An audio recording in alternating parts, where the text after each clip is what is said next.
Mesdames, Mesdemoiselles, Messieurs, bonsoir à toutes et à tous. J'espère que vous vous portez bien. J'espère que 2025 commence très bien pour vous. La santé, la réussite, dans tous les cas, la saison MotoGP est lancée. C'est Trackhouse Racing qui a lancé les hostilités avec la première présentation de livret d'écurie. Et le but en ce mois de janvier, ça va être de couvrir tous ces événements. À chaque présentation, je vais essayer quelques heures, quelques jours plus tard, de vous faire un petit résumé de la présentation, du reveal, des pilotes et voir ce qu'on peut attendre de cette écurie en 2025. Donc on va commencer aujourd'hui avec Trackhouse Racing. Ça a été très simple, petit live de présentation, petite vidéo, on découvre l'écurie NASCAR, on découvre l'écurie MotoGP. Je ne vais pas m'attarder sur le côté NASCAR parce que je ne connais pas grand chose, je ne suis pas forcément la saison de Trackhouse. Donc nous on va s'attarder côté MotoGP, on va parler de la livrée, on va parler des pilotes, on va parler de la moto. Et côté moto, côté technique, je suis désolé de vous le dire, je n'ai absolument rien. Il n'y a absolument rien à dire. C'était une moto de présentation, c'était une showbike si vous voulez, on peut appeler ça comme ça. C'était vraiment juste là pour mettre en avant la livrée, pour faire la présentation et avoir une moto qui ressemble à peu près à une moto GP, mais mis à part ça, absolument rien. Pas de nouveauté côté aérodynamique, on n'aura rien côté châssis, rien côté moteur, pas de données techniques, on n'a absolument rien concernant la moto, mis à part la nouvelle livrée qui fait débat. La nouvelle livrée, honnêtement, pour une première livrée en 2025, de mon côté, on part déjà sur une petite déception, voire une grosse, parce que je vous le rappelle, en MotoGP, Trackhouse Racing, c'est dès 2024, on arrive avec l'identité américaine. On met le drapeau américain en énorme sur la moto. Alors, que ça plaise ou non, moi j'étais pas forcément hyper fan, mais c'est vrai que le côté américain, le côté écurie américaine, moto d'écurie américaine, pourquoi pas? On arrive en MotoGP, nouvelle identité, on s'impose et ça marche.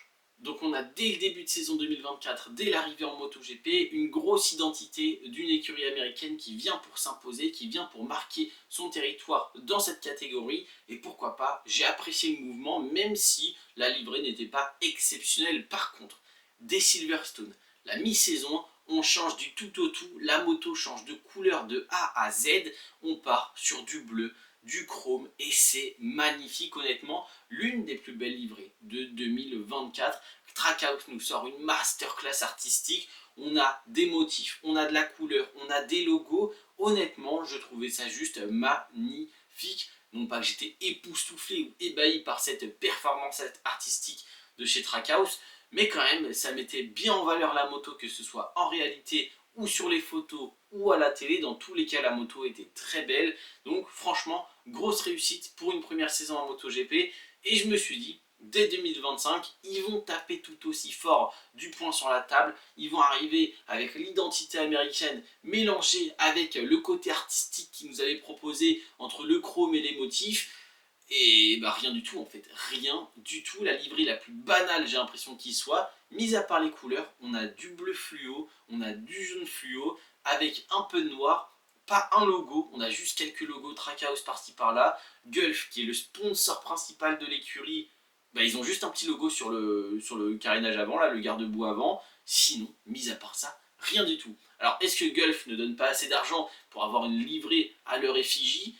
Oui, je pense que c'est ça, sinon ils auraient été en bien plus gros, il y aurait bien plus de couleurs, et je trouve ça dommage parce que du coup, avoir un partenaire si important, avoir un partenaire qui a autant d'historique dans la compétition des sports mécaniques et ne pas l'utiliser, je trouve ça un petit peu dommage, mais en même temps, s'il ne donne pas assez, si le contrat ne spécifie pas ça, pourquoi le faire? Et même l'identité Trackhouse, honnêtement, même l'identité Trackhouse, sur la voiture, ça rendait très très bien, sur la moto, ça rend pas bien du tout, je suis désolé de le dire comme ça, mais je trouve ça mauvais, je trouve ça pas beau, voilà. Je dirais pas que c'est de mauvais goût non plus, mais je trouve ça vraiment dommage, on n'a pas de motif, on n'a pas de logo, on n'a pas de texture, on n'a pas de... J'en sais rien, on n'a pas d'émotion en fait en regardant cette livrée, j'ai l'impression juste qu'ils ont fait ça, tac tac, dernière minute, on met 2-3 couleurs, c'est les nouvelles couleurs de l'écurie, on les pose par-ci par-là, on essaie de faire 2-3 traits, et ça s'arrête là. Donc voilà, je suis assez déçu de la livrée, je ne vais pas cracher dessus non plus parce que c'est pas immonde, mais c'est juste pas beau et c'est dommage, voilà, de la part de Trackhouse de nous proposer ça sur cette deuxième saison en MotoGP. Passons à autre chose parce que bah y a pas grand chose de plus à dire. Comme vous le voyez sur les images, la livrée est plutôt vide. Côté pilote, côté écurie, il y a énormément de changements chez Trackhouse Racing en ce moment. Forcément, l'écurie est arrivée en 2024 après avoir échangé un petit peu avec RNF. Alors, ils ne les ont pas rachetés non plus. RNF s'est fait virer, Trackhouse prend leur place. Dans tous les cas, voilà, il y a un petit micmac. Il y a une vidéo sur ma chaîne YouTube qui parle du remplacement d'RNF par Trackhouse Racing. Donc voilà, si vous voulez vous intéresser à ça, elle existe, elle est disponible. Mais nous, on va parler technicité, on va parler Davide Brivio. Alors Davide Brivio, vous le connaissez, un monument du MotoGP, champion du monde pilote, champion du monde écurie, en tout cas à la tête d'une écurie. Il a été champion du monde constructeur, pilote, écurie. Il a tout gagné en étant à la tête de Yamaha ou de Suzuki. Il arrive chez Aprilia, directement en relation avec Aprilia, l'usine, avec Massimo Rivola à la tête de chez Aprilia officiel. Il va diriger le projet Trackhouse Racing, qui est un peu le projet, je dirais pas junior, mais qui est l'écurie pour faire progresser les motos officielles, mais aussi des pilotes qui ont la capacité de monter dans le team officiel. Et Davide Brivio, avec la direction de chez Trackhouse Racing, ils sont en train de remodeler tout ça, ils sont en train de refaire l'équipe à leur image, avec leurs techniciens, leurs ingénieurs, leurs mécanos. Ils sont en train de tout remodeler à leur image. Donc c'est-à-dire, on va chercher des techniciens, on va chercher des mécaniciens, et on les engage pour créer l'équipe Trackhouse et se séparer finalement des éléments de RNF qu'on n'a plus forcément besoin aujourd'hui. Et voilà, c'est pour ça que cette année, il y a beaucoup de monde qui entre dans cette écurie et aussi des nouveaux pilotes. Donc, on va parler de ça. Raúl Fernandez et Ai Ogura. Raúl Fernandez, premièrement. Honnêtement, on est sur une année décisive, je pense, pour sa suite en MotoGP. C'est-à-dire que ça fait 3 ans que ce pilote est en MotoGP. Ça fait 2 ans qu'il est présent chez Aprilia. Et pour l'instant, sans vouloir être désagréable, méchant, je trouve que c'est quand même pertinent de dire, on n'a rien. Nous n'avons absolument rien côté résultat, côté performance. Nous n'avons rien à nous mettre sur la dent. Pas de pole, pas de victoire, pas de podium, ni même en course sprint. Absolument rien du tout du côté de l'Espagnol. Oui, cette saison en 2024, on a eu 2-3 belles choses avec le Sachsenring, avec Catalunya par exemple. Mais côté performance, côté palmarès, Raúl Fernandez, il est nulle part depuis son arrivée en MotoGP. Pourtant, l'un des pilotes les plus prometteurs de sa génération, tout simplement, avec des super perfs en Moto 3, avec une super première saison en Moto 2 qui l'a directement propulsé chez KTM en MotoGP.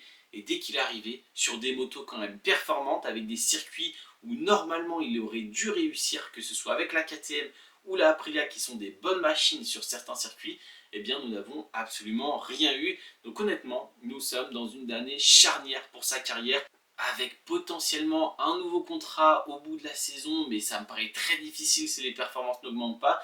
Et même si Aprilia ne veut pas le prolonger, je ne vois pas qui le voudra au vu de ce qu'il nous a proposé depuis qu'il est présent en catégorie Rennes. Donc on va voir ce qui va se produire pour Raúl Fernandez cette saison. Mais honnêtement, s'il ne se réveille pas cette année, je pense que ce sera l'une de ses dernières saisons en MotoGP. De l'autre côté du box, rien à voir, Ai Ogura, alors que je pensais qu'il allait monter en MotoGP il y a quelques années, quand il avait été vice-champion du monde avec Honda, il allait passer en MotoGP, ceci, cela, le japonais, constructeur japonais, rien du tout, ça ne s'est pas fait, il a été blessé, année 2023 très compliquée, et dès 2024, il est champion du monde, il passe en MotoGP en 2025, ça va être très intéressant. Alors la question que je me pose côté Ai Ogura, c'est son adaptation. J'ai un peu peur qu'il mette un peu de temps à s'adapter parce que c'est pas forcément le pilote qui va s'adapter directement le plus rapidement. On l'a vu en Moto 2, mais par contre, on l'a vu aussi l'année dernière. On l'a vu que nouveau châssis, nouvelle écurie, il a été champion du monde dès sa première saison avec beaucoup de régularité, avec de gros résultats quand il le fallait. Donc voilà, pourquoi pas Ai Ogura avoir de bons résultats cette année. Je pense que ce sera plus un ou deux coups d'éclat sur quelques circuits où la Aprilia fonctionne très très bien, plus que de la régularité générale dans le top 10 par exemple, mais j'attends quand même de belles choses du rookie, du champion du monde Moto 2.